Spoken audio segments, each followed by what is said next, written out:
Alright, let's do Warlock. I've got a great feeling in my gut that this Warlock is going to be awesome. Okay, that's a good start. I'm going to want Spellstones later, but anytime you can get a Defender in Warlock or Paladin, you take it. Because if we get Rin off of that, if we get Void Lord, it's just insane value. So we had a Pit Lord last time when we did get to 12 wins, and we had a Lackey. And the Lackey pulled it out like twice. And another time, it gave us an upgrade to our Spellstone. So it kind of negates some of the damage that it does, right?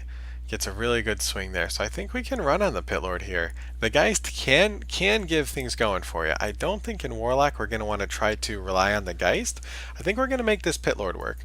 We're going to get a Lackey. We're going to make that Pit Lord work. Alright, so we're looking for a little bit more early game here. That Defender's going to have to give us something good. I wish we could get one more clear-cut idea which direction we want to go with this deck, because taking the Sunwalker, which is great, kind of sets us on a path that we're going to try to go late game and make us forced later to take a couple more early games just to try to catch up. Whereas the Dragon Slayer or the Brewer are just more solid like mid-game. I really like the Dragon Slayer because of when you hit, it's just so juicy. And the Brewer, I mean, the more heals you get, I just took a Pit Lord. So a Pit Lord followed by a Brewer is a little bit negating it. But I gotta take the Sunwalker here and see if we can get value out of it. Ooh, wow, that is a stinky pick. Holy cow. Okay, so the Foulhound does deserve to be down here with the Angry Chicken. There's no doubt about that. Oh man, the Rifleman is giving me flashbacks to 2000 and what is that? 2014? I don't, man. Time machine here. I think we have to take the Fellhound and see if we can get value out of it really late game or get Lackey, something like that, right? Because just stats wise, I mean, we could get something out of the Rifleman, but they really need to drop this guy to 2 mana. Even just for noobs, man, starting over really stinks. So it's going to be extremely unlikely we attack with the Thug. The Curse of Weakness can be really good. We've seen this work out before. And another 4-drop. I think we have to take this guy though just to try to make something happen. Actually, we're not going to be able to attack with the Thug, but is a 3/3 for 3 good enough here? Helps with that early curve.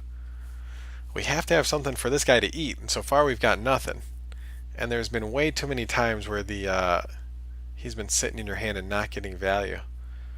I wonder if we take the Thug here. I mean, we can never. It's like an extreme case that we can get attacks here. And I keep telling myself we're gonna get earlier picks, but it's got to happen at some point. Sure, we're only 4 cards in, but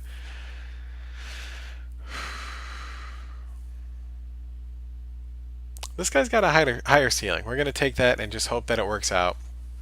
I really like having a Tarlurker, but a Bone Drake, when you get a Ysera off of that, it's just too good. It's just too good. See, this is what I was afraid of. We're not even getting offered anything that casts on 3 or less. We are being pushed into the range where we're going to be sitting on a bunch of 5 and 6 drops and wishing that we could have a different hero power. I guess the Big Game Hunter has the best swing. I mean, technically we have a couple taunts now. The Fellhound, I'm not really counting that because that's going to be a tough one to sit behind. I think we need the big swing of this guy, right? I don't want the green jelly. The Valkyr is the best one, but man, it's so satisfying when you get the value on this guy.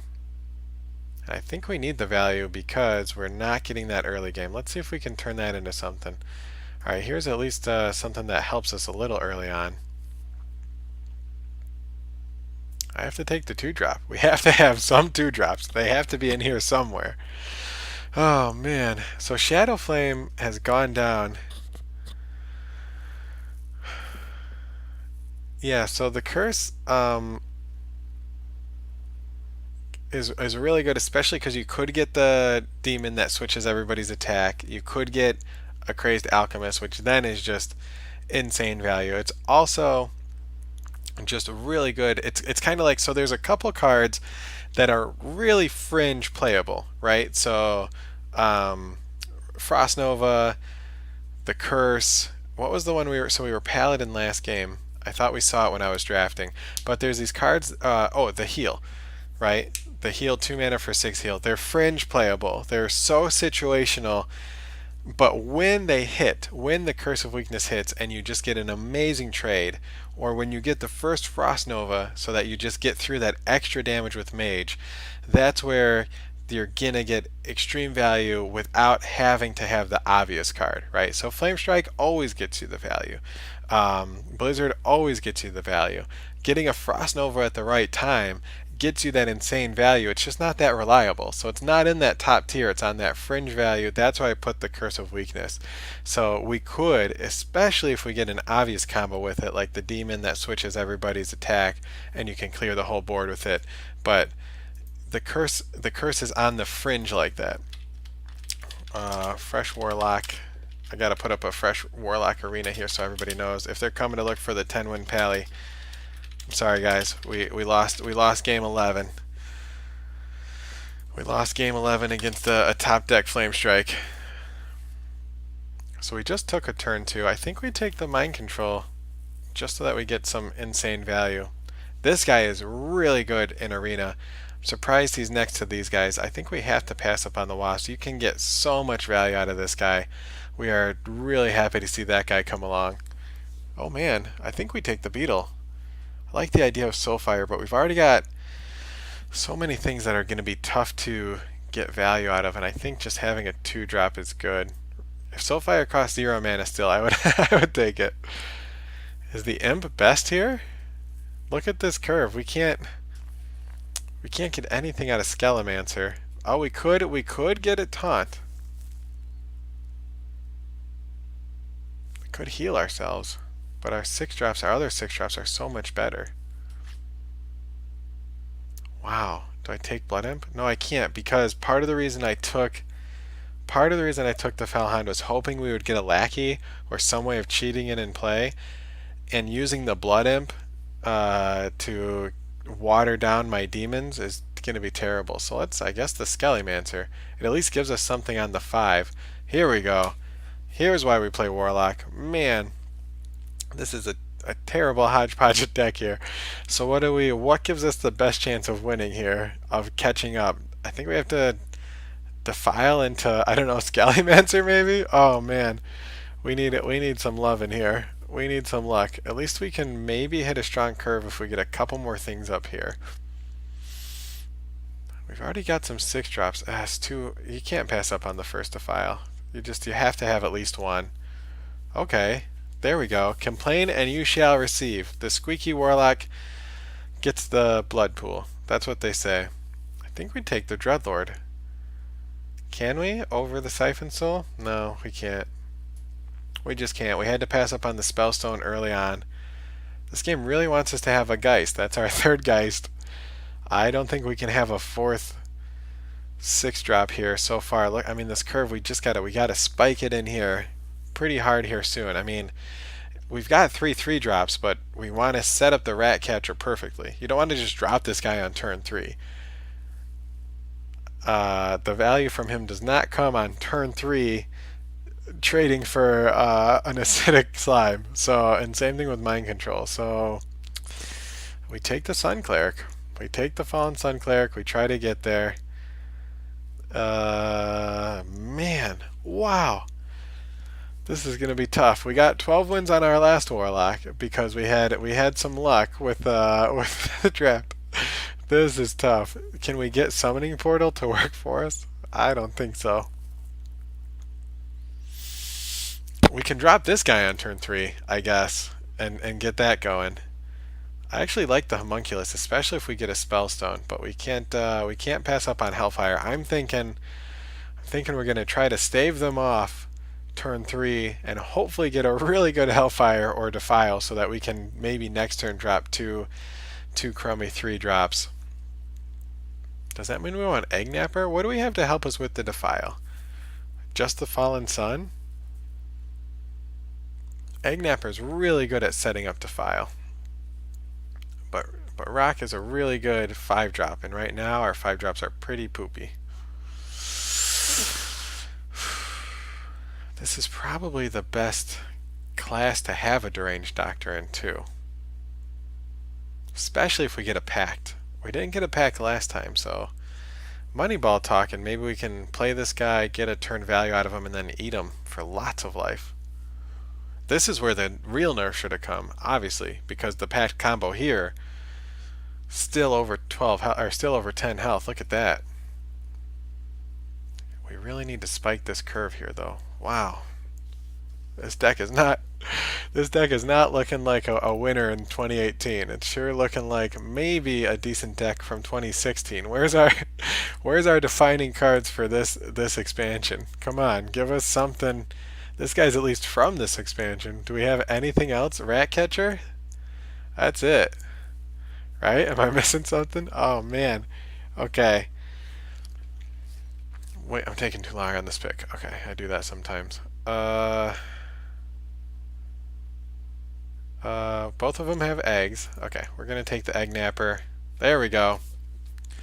There's a Spellstone. I would really like a Reaver, but I've got to get the Spellstone. There we go. There's something to help us out. There's some identity for the Warlock. Can I pass up on a second Soulfire? I don't think so. We've got a good deck going here. I got the Egg Napper, got the Defender. I do hate passing a Tar Creeper, but let's make that work. What do we have late game now? Still so much late game. The Piper? Is there any time I'm going to want to play the Piper and then play what I get? Because essentially this is a 4 for a 3/3 that maybe gets us the Beetle, so that's nice. And maybe gets us the Protector to sit on.